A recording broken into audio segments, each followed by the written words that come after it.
Buenas tardes, bienvenidas, bienvenidos al podcast número 35 de Sostenibilidad 25. Mi nombre es Andrea Lorenzo, estamos en la última unidad que habla de sostenibilidad fuera de América Latina y el tema de hoy es Norte y Sur. La semana pasada veíamos Oriente y Occidente y hoy vamos a ver otra polarización entre Norte y Sur, que es fundamentalmente comercial. Vamos a hablar un poco de algunos temas económicos. En esta charla vamos a hablar de roles comerciales, no de la típica diferenciación internacional del trabajo entre obreros y empresarios, sino roles comerciales de los países. Tampoco vamos a hablar de la división internacional del trabajo en roles femeninos y masculinos, sino, como te decía recién, vamos a ver básicamente qué rol ocupan los países que están al norte y los que están al sur. Vamos a hablar de la cooperación sur-sur, que es una cooperación establecida entre China y otros países en desarrollo, y vamos a ver en qué nos diferenciamos en este caso.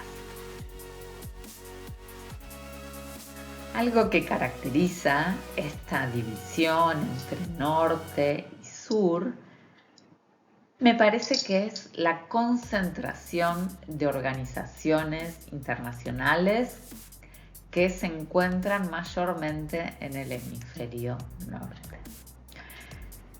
Muchas de ellas surgen después de la Segunda Guerra Mundial y hay una política, una línea de integración llamada funcionalismo que surge después de la Primera Guerra Mundial y que la propuesta era instaurar organizaciones internacionales como una manera de generar relaciones comerciales pacíficas y de esa manera, por un lado, ejercer un cierto control y una cierta relación de dominación y jerárquica con los países, pero por otro, prevenir posibles potenciales conflictos bélicos. Entre las organizaciones internacionales dedicadas al norte se me ocurren, por ejemplo, la OTAN, muy mencionada cuando inició la guerra Ucrania y Rusia, que es la Organización para el Tratado del Atlántico Norte. También la OPEP, que es la Organización de Países Exportadores de Petróleo, que reúne a Emiratos Árabes, Irak, Irán, países con alta producción de petróleo, y también a Venezuela en nuestra región, que señalamos que tiene grandes reservas de petróleo y de gas y que, pese a estar en América Latina, está por encima del Ecuador. No lo mencionamos, pero la división entre hemisferio norte y hemisferio sur es el paralelo que llamamos Ecuador, que pasa justamente por Ecuador. Ahora, a continuación, te lo voy a mostrar en el mapa. Entonces, esos países están en el norte. También la ASEAN, que es la Asociación de Naciones de Asia Sudoriental, que lo más reciente es que hay un ASEAN +3, que incorpora también a China, Japón y Corea. Y en cambio, en el sur encontramos al Mercosur, que es el tratado de comercio en el cual estamos involucrados y, como te conté, mi trabajo final de tesis es sobre la integración energética de Argentina con sus países limítrofes y construí una línea de tiempo que muestra todas las organizaciones internacionales con distintos intereses. Vemos que son muchas, ¿sí? Algunas continúan, otras han sido discontinuadas, por ejemplo el UNASUR, que en el tema energético ha sido en la década del 2010 muy importante, no ha tenido continuidad, y el Mercosur sobrevive con una actividad poco intensa, podríamos decir. Desde el 2011, por ejemplo, no había reuniones en temas energéticos, y hay otras, ¿sí? Cada una con un objetivo distinto. Algunos son organismos de financiamiento, otros son organismos para apoyar proyectos, otros son organismos más de índole para generar tratados y acuerdos comerciales, etc. Es decir, hay diversidad de organizaciones internacionales sin haber una que supere a otras. Por ejemplo, la CELAC reunía a líderes políticos en nuestra región, y con la nueva gestión de gobierno hay algunas de estas organizaciones que se han discontinuado. Y bueno, esto es algo abierto, como decíamos. Esto surgió después de la Primera Guerra Mundial y hay que ir generando nuevas ideas. Te invito a que seas parte de este nuevo diseño estratégico de las organizaciones internacionales para que sean productivas a los fines de la región. Mala mía por no iniciar por acá. Entonces veamos dónde está el Ecuador. El Ecuador pasa justamente por ahí aproximadamente está Ecuador, y vemos todo el desbalance que hay, ¿no? La cantidad de territorio que hay en el norte y lo que queda en el sur. Por ejemplo, esta región es Indonesia, tiene una gran población y aparece en los países con alto intercambio económico. Venezuela, como vemos, al igual que Colombia, forma parte del hemisferio norte.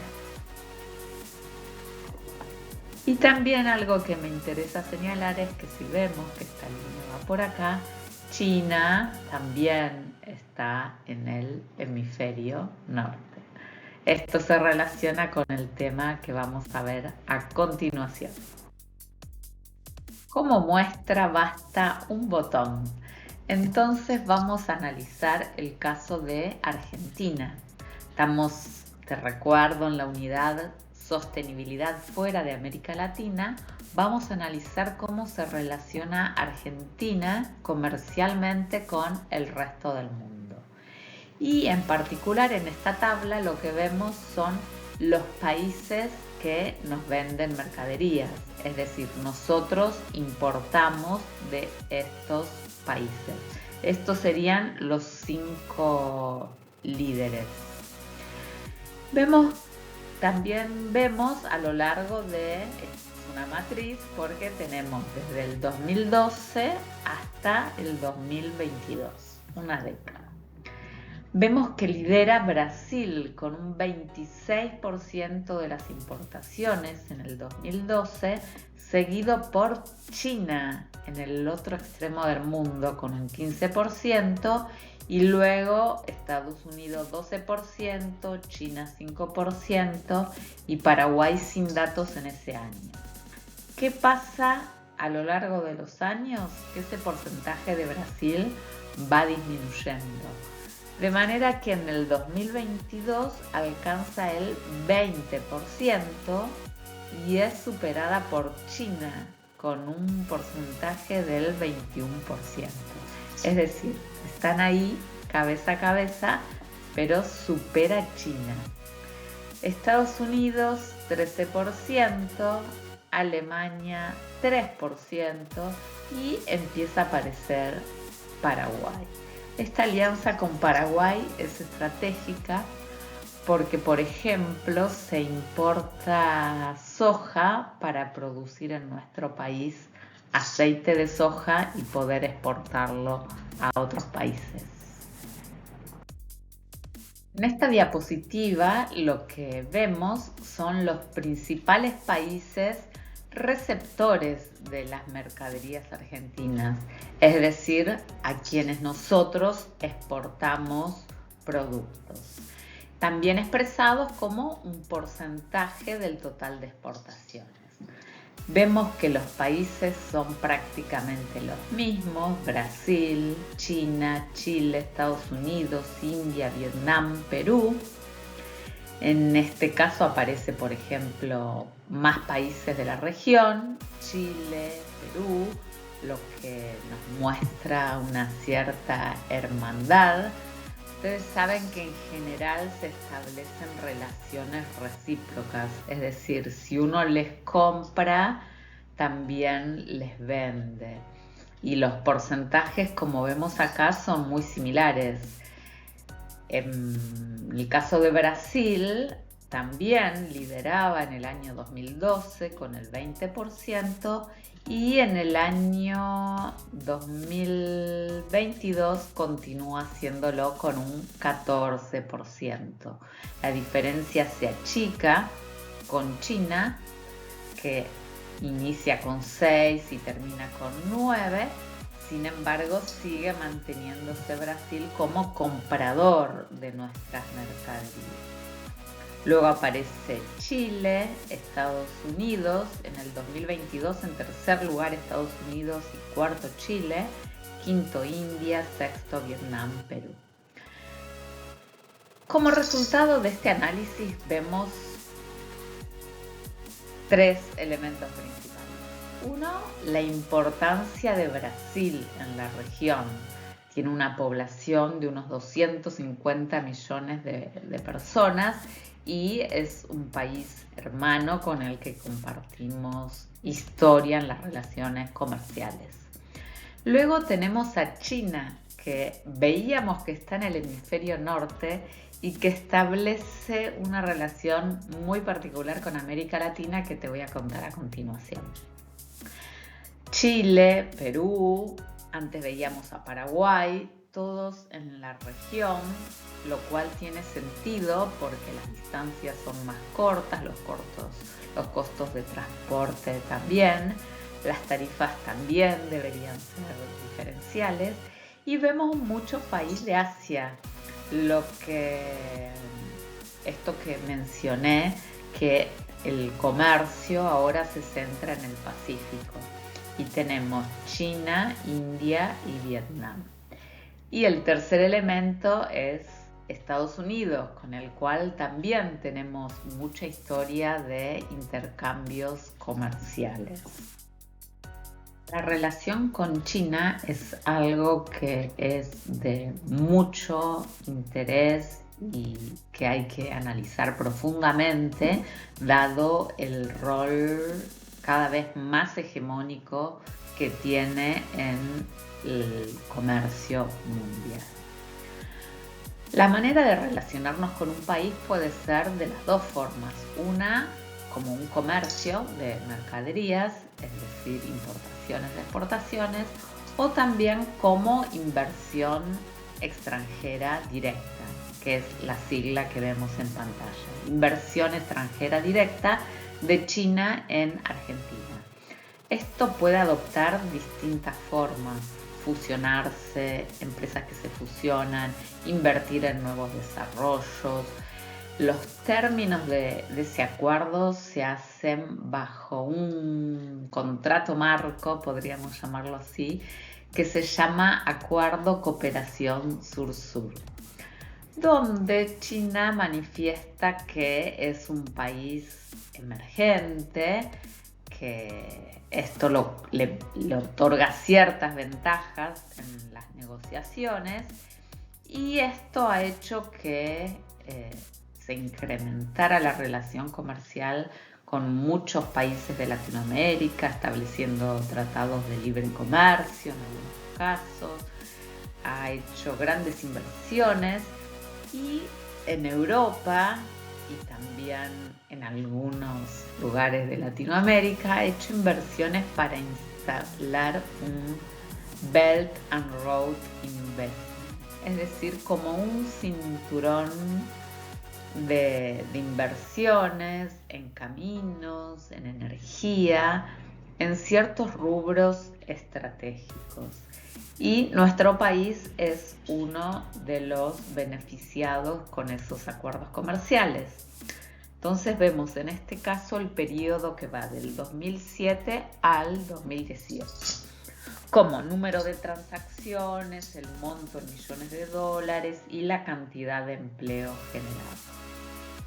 Vemos que el empleo ha ido incrementando a lo largo de los años. En muchos casos ellos imponen su parte de su comunidad y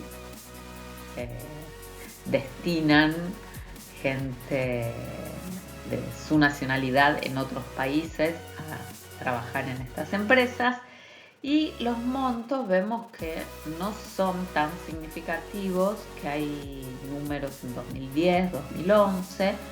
Sin embargo, no hay tanta operatoria en ese sentido aparentemente con nuestro país. Sí ha salido en las noticias, por ejemplo, el proyecto de una base espacial o distintas inversiones. En el caso de la energía nuclear, había un acuerdo de entendimiento para comprar 2 centrales nucleares que todavía no ha llegado a su finalización. Relacionado con esos números que veíamos antes, ¿por qué no son tan significativos? La Economic Commission for Latin America and the Caribbean, su sigla es ECLAC, ha realizado un informe en 2020 donde informa que China no aparece como una fuente significativa de inversión extranjera directa según las estadísticas oficiales.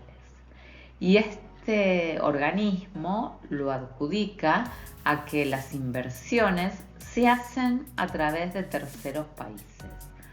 Para decir esto, se basa en un estudio llevado a cabo en Brasil, donde el 80% se realizaba a través de Luxemburgo y Países Bajos.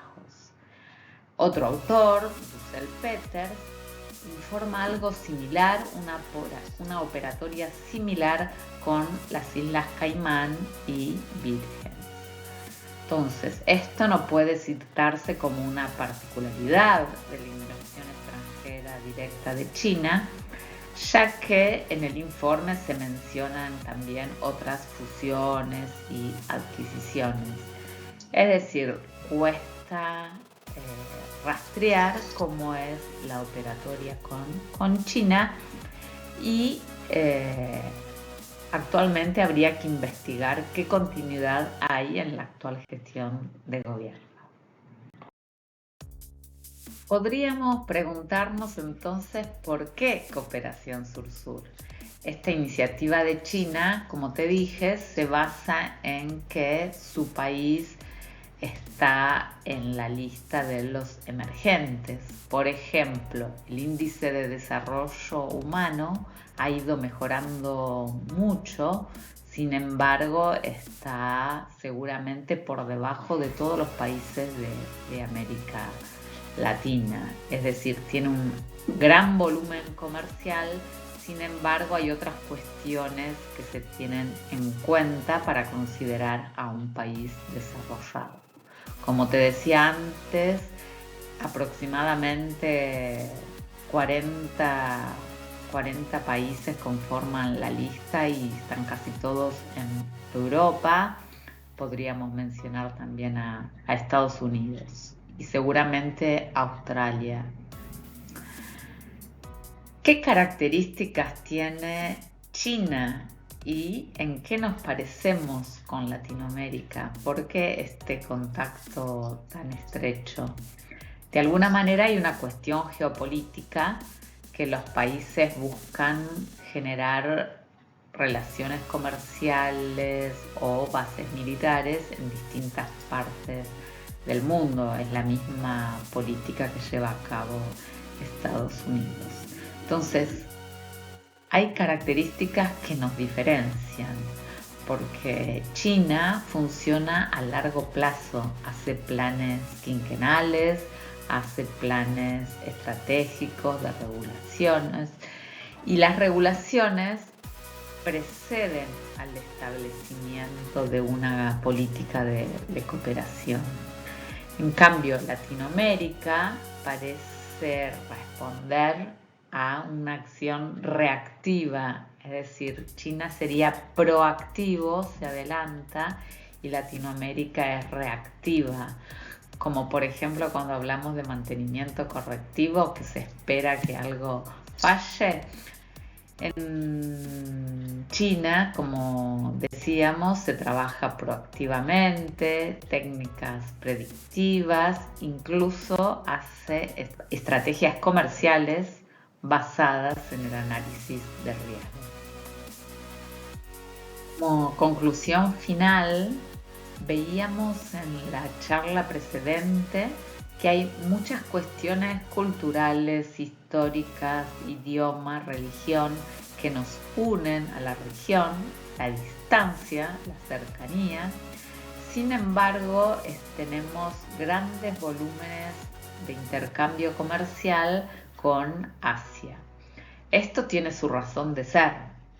Son países con poblaciones muy importantes, India, China, Indonesia, que requieren alimentos, y hay una especie de distribución, como decíamos, de los roles comerciales. Latinoamérica tiene históricamente un rol agroexportador, relacionado con la gran superficie que tienen los países, con el terreno favorable para los cultivos. Sin embargo, pese a que tenemos el conocimiento y la tecnología para avanzar, nos quedamos en ese modelo. Entonces, vamos a mencionar otro dicho, que las penas son de nosotros y las vaquitas son ajenas. En nuestro caso, las vaquitas son latinoamericanas y las penas también.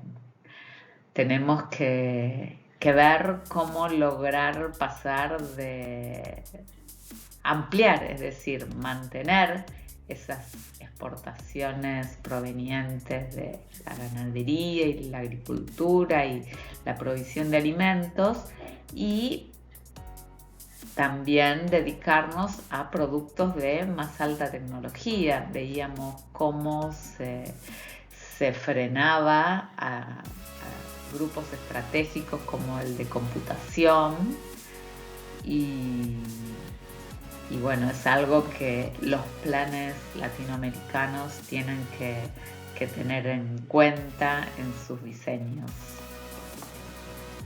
En lo personal, creo que las polarizaciones son estrategias políticas que no representan la realidad actual. Hay una gran difusión muy rápida a través de internet de las noticias, de los medios, y lo que sí ocurre es que las estrategias sociales son las mismas, ¿no? Los medios de comunicación, cómo polarizan, crean un clima polarizado a favor o en contra de uno y de otro. Vemos no solo en nuestro país, en todo el mundo cuestiones parecidas, es decir, que nos parecemos en mucho.